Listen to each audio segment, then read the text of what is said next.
Supreme കോടതി കഴിഞ്ഞ വെള്ളിയാഴ്ച ആ കേസ് എടുത്ത ദിവസം തന്നെ സുപ്രീം കോടതി അതിരൂക്ഷമായ രീതിയിൽ അവരെ വിമർശിക്കുകയുണ്ടായി. മാത്രമല്ല ചീഫ് ജസ്റ്റിസും കൂടിയിരുന്ന ജഡ്ജും വിനോദ് ചന്ദ്രൻ അടക്കമുള്ളവർ അവരുടെ വ്യക്തിപരമായ പ്രശ്നങ്ങളടക്കം പറഞ്ഞു, അവർ അനുഭവിച്ച യാതനകൾ പറഞ്ഞു.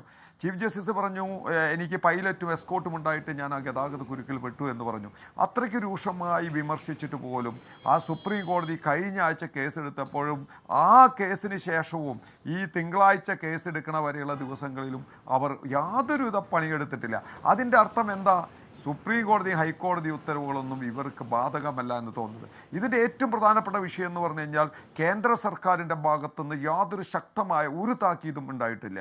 അതുപോലെ തന്നെ സംസ്ഥാന സർക്കാർ ഈ കേസിൽ കക്ഷിയായിട്ട് പോലും ഒരു സ്റ്റാൻഡിംഗ് കൗൺസിലിനെ പോലും വിടാൻ തയ്യാറായിട്ടില്ല.